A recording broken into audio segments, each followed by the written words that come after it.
right, so we aren't going to waste any time here. We're going to get straight to the action.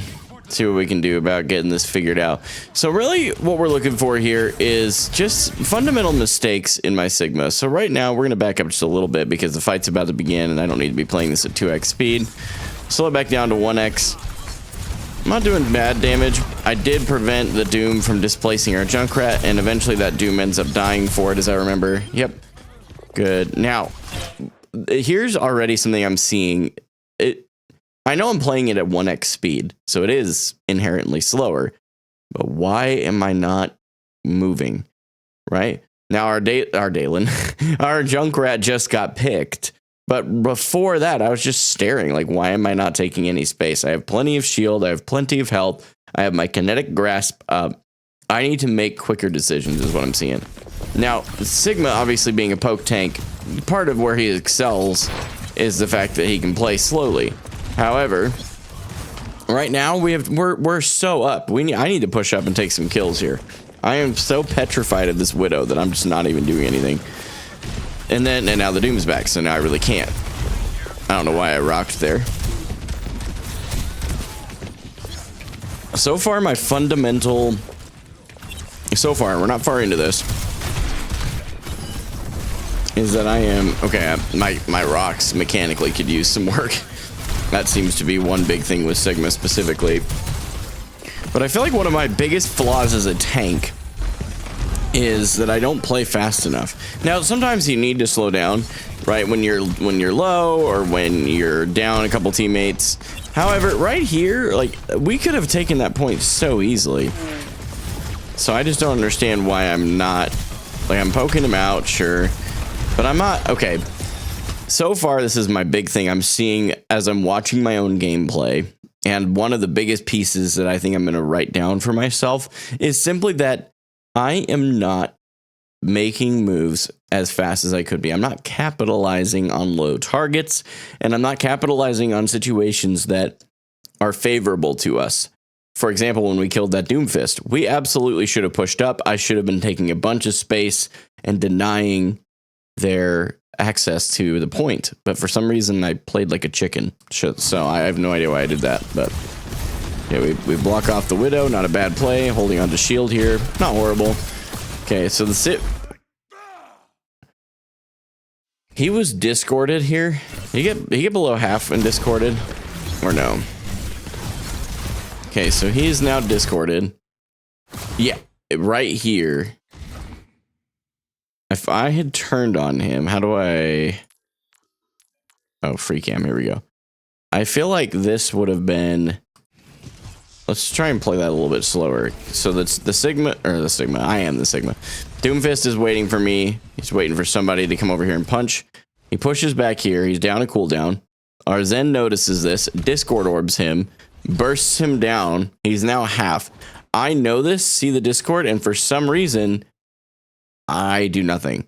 Again, I'm seeing a lack of awareness of an opportunity to capitalize on a favorable situation, which is a big fancy term for I think I could have done more quicker here, and we might have actually been able to turn this around.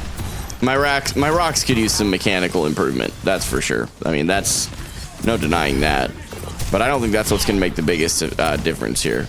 Widow was low in the back there. Not much I can do as a Sigma on a Widow that far back. Okay, so I am looking for an opportunity here.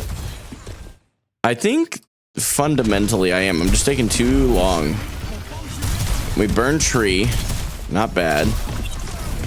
Okay, I need to be looking at the Life Weaver and no one else right now because he's just going to keep his whole team up. And I need to not be playing this close either and giving both the Genji and the Doomfist a favorable distance on me. So my positioning is bad here. Okay.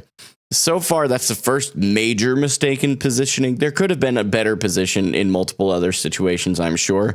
But the common theme that I am seeing from myself in this first round alone is just a fundamental lack of recognizing when there is an opportunity to capitalize on an advantage, i.e. when we were up, I think 1. So we had 4 of our team and 3 of theirs, including their Widow. And their Widow was overextended at that point because they weren't backing off. that was my opportunity to push forward across the bridge over here on this side. Let's see if I can, right over here. Push across the bridge, borrow this cover. I don't need to go like poking into her face with Sigma. Right? There's no reason to get in melee range. But I could have taken this space and maybe gotten her. We might have been able to get her as a team. Now, the next thing that I noticed in the same vein was a roughly half HP Doomfist who was discorded, and I literally saw it. Even if my Zenyatta hadn't called it out, which to be honest with you, I don't remember one way or the other, even if my Zen didn't call that out, I should have noticed that and turned around and tried to do something about it, because if I'm not mistaken, I then used Rock, which means I was either close to or had Rock where I could have hit him while he was discorded, held him down there, and we might have been able to capitalize on that elimination and then turn the fight into our favor. So far, the fundamental lack is that I just am not aware of when we are in a good position to win a fight. Let's go ahead and skip forward here until we get to the next fight. Okay, I'm in that fight now. We're going to slow that down to 1%, or the normal speed. And at this point, I know their Doomfist has ult. He burns ult. I don't hate this. I probably could use Gravitic Flux here if I can get my team. I mean, these two, if I can get their supports are, this is a huge flux moment. But my team, I'm not aware, is not even in my LOS. Look where my Zen and Lifeweaver are. They're distracted by the Doomfist, who has been kind of rolling them because I have not been taking enough space and keeping his cooldowns low. So that's just as much on me as it is on them. Now, I try desperately to try and make something happen here, but ultimately I die because I didn't wait and look to see if my team was there. Second mistake that was critical, in my positioning. But I also think that if I had my team here, not that I'm blaming them, but if I had looked behind me, waited to have my team and gone, we could have done a Gravitic Flux on both the Lifeweaver and the Moira. Look how close these two are playing together. This has been this way for the last like 10 seconds or so. I could have gotten those two almost for sure. That turns the fight around. Like, there's at least 3 opportunities I see here where we are up, we have an advantage, and I'm just not doing anything about it. So if I'm not mistaken, we lose this first point here. We might turn it around. No, I don't think so. They had too many ultimates. Maybe we do? No, okay, we don't. Okay, so there's the first point. Let's head to the second point here and see what happens. I swapped to Winston. And I think the reason I wanted to do this is because, as I remember, that Widow was really intimidating my team. And as a tank, one of the things that I'm starting to understand more fundamentally is taking space is the general term that we hear in a lot of coaching. But Spylo, in a video that I'm watching, I think it's his ultimate tank guide or something like that. It's like a 6.5 hour long video. I'm only like 20 minutes in. But what I have learned so far is that taking space only matters when you are taking space that matters, which sounds duh. But the big thing is you need to take space and deny space that gives them an advantage or removes an advantage from your team. This Widow, because of how intimidating she has been, honestly, I'm really not sure that that's merited, but this Widow has been intimidating my team to the point where we don't do anything. The Doomfist is doing the same thing, but on Winston, I can go dive and then bubble off the Widowmaker after she uses hook, or her grapple, that is, and I have an opportunity to get her. I also, with not with Doomfist, but with Winston, can use either my primary or my secondary fire to try and poke down the Genji a little bit. So this was not a bad swap, I don't think. Yeah, so now I know where the Widow is. I pinged the Widow. My team and I decided to go to a dive composition here to try and take out that Widow. And it does work here. We get her low. I go in. We go on the Widow. Widow dies. This is a really good start. This is actually really decent Winston gameplay. Decent target priority, looking for the Moira. Now I realize the Moira is dead. We might be able to get the Genji, so I'm on him, and then I reload because I run out of ammo. Really good dive. I'm actually really happy with that. Could it have been better? Sure, but it wasn't bad. Let's fast forward a bit to the next fight. Okay, the next fight's about to start. We'll slow it down a bit. So I see that Widow. Not really an opportunity to dive up here, I don't think. I'm just looking for some extra poke damage to get some ult charge. My team, I remember, is calling Kiri at this point because she was low at one point, but then their team got her up a little bit higher. Moira and Kiri are now playing around their Widowmaker very well. which is making it very difficult for me to dive her. Their tank also at this point swaps to Hog, which is a tank that I still have a hard time playing into, to be honest with you. I'm still figuring that out. Ultimately, I'm learning that I need to basically just almost immediately swap from Winston, especially. Oh, I don't think I get out of here, do I? Okay, we're gonna leave. Oh, that these cleanse. Moira. Oh, I can get tunnel vision here, I bet you, and I die.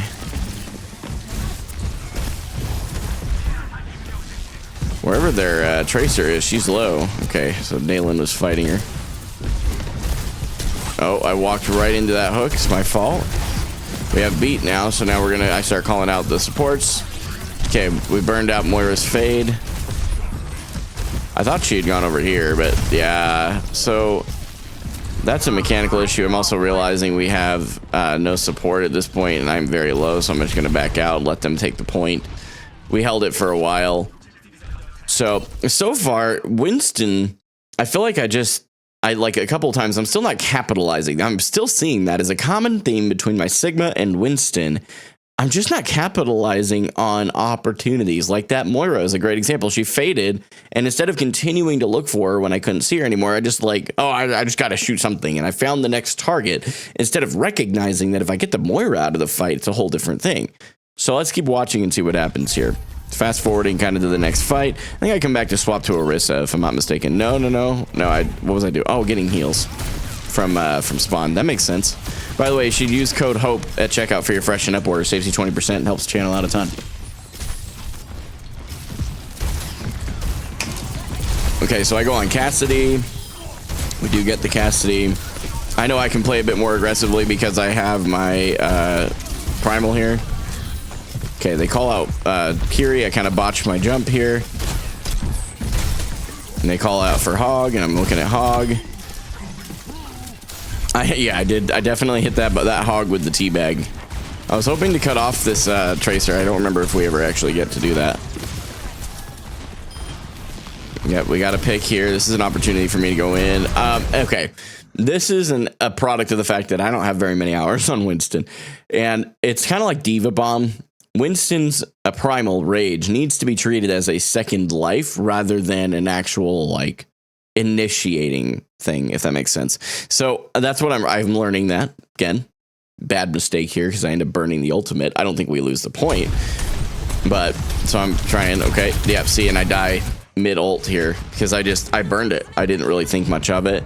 I do think they retake here actually, and that was probably because of my throw, let's just be honest there, right? Now we get to 99%, which is good. I really don't remember if we make a comeback from this. I don't think we do. Okay. Yeah, we make a comeback from here. I can almost guarantee it. Miss the spear, not a huge deal. Push him off the point. Not bad. I go ahead and swap to Orisa there, which I do think was a good call into Roadhog. I think that playing, Winston into Hog is just kind of a mistake, to be honest with you. It's not the worst thing possible, but who am I diving at that point, right?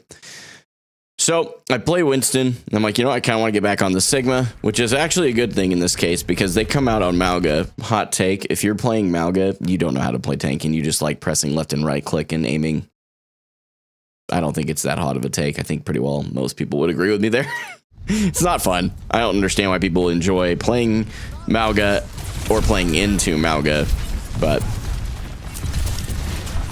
you'll always know if I'm tilted because I've Malga mirrored. That's usually what happens. We go on Brig here. We get the Brig.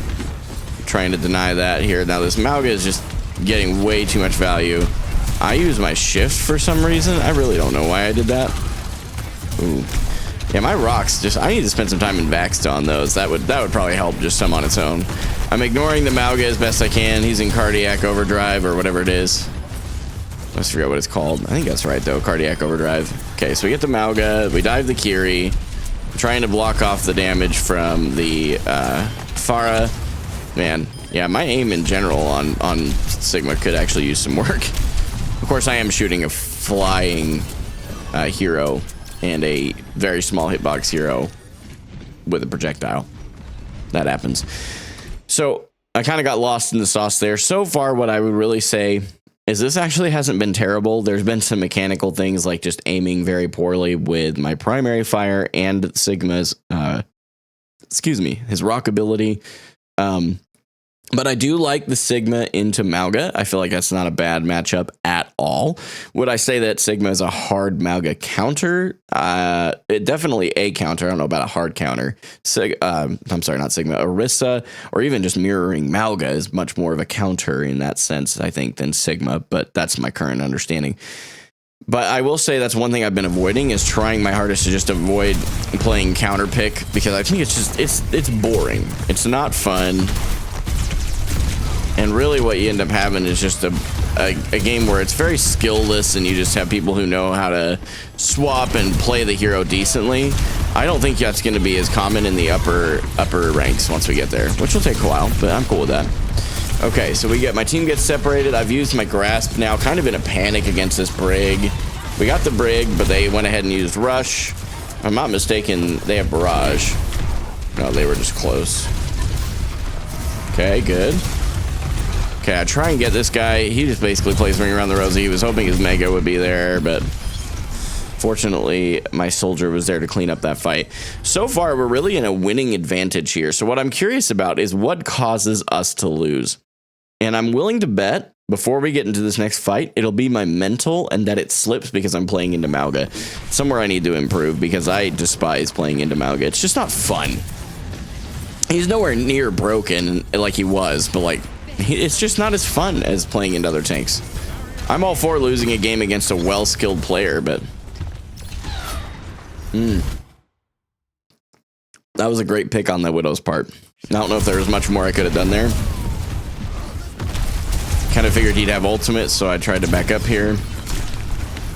And I knew that it was just going to be better for me to leave. So we did use beat, but again, I'm not worried about my teammates. These are actually people I know, but I'm not going to worry about stuff I can't control. I can't control them. I can control me. So once we get everybody back here, I'm seeing a Blade, and I'm also seeing my Gravitic Flux. I think if we do that on the right targets, we could turn this fight around. At this point, I've had this ult for a while. I feel like that's... Oh, we've had it for way too long. We needed to use this a while ago. Yeah, I tried to make that work, but somehow it kind of worked. Maybe not. Yeah, no, I just get rolled by a Brig. Okay, so far I'm not, again, this comes back to I'm just not being proactive. Like I'm kind of reactive, but I'm not being proactive whatsoever. Okay, here comes the ult, and I've already used all of my cooldowns for it, so I just accept death. Kind of my fault there, to be honest. There's not really much anybody else that I can even put any blame on. I still have my Gravitic Flux. I haven't really seen a great opportunity to use it, granted. Okay, we got the Moira. Not the worst pick. They now have no support, so we should be able to take that back. I think we do. Okay, we do. Okay. So we literally just can't lose a fight here. I know I've played that really fast. Yeah, my aim is leaves something to be desired. This was a close game. Granted, this wasn't just us getting smoked and rolled. That's part of why I remember now why I wanted to review this one, is because it wasn't just that I was just a fundamentally terrible player. It was that I really just needed to recognize the value in... Yeah, he's got his ult now. I think that's what turns their fight around too. I got the Widow. Yeah, that's just very unfortunate. So I think that's what makes us lose the fight ultimately. Yep, they played really well. So that's kind of the end of the VOD. Let me recap a little bit. So I guess the fundamental thing that I want to take into for this next week, and by the way, this is going to be a resumed series due to a couple of folks bringing up the idea of doing a VOD review weekly. I won't be doing any crazy editing on these. These are just meant to be filler content, to kind of like the shorts that I do where I share with you guys, you know, the day X of my journey thing, but this is like a weekly update. And really what I want from this is I want to provide value in you guys seeing how I do it and hopefully being able to replicate it yourselves. The other thing too is that I desire to be able to have something to take into the next week to fundamentally work on. One of those things is my Sigma aim. That needs to be better. My goodness, my rocks were bad and my primary fire was awful. I would love to work on that. So I'm going to spend some time in Vaxta on Sigma over the next week. Probably, 10 or 15 minutes a day is all, just to get that warmed up a bit before we get into games. And then the other thing that I would say is the bigger problem, and less of a micro thing and more of a macro thing, is a tank. By the way, micro being like a more nuanced thing, like something specific to Sigma, versus macro being something much more broadly applicable to any tank that I play. I was not taking, and this was true on all the tanks I played, I was not taking advantage of situations where we had the advantage, or we had an advantage if I play my cards right. So I'm going to work on that, I should say, for the next week. We'll see how much better next week's VOD review is. Thank you for watching so much, and make sure you sub to the channel. Leave a like if you enjoyed the video.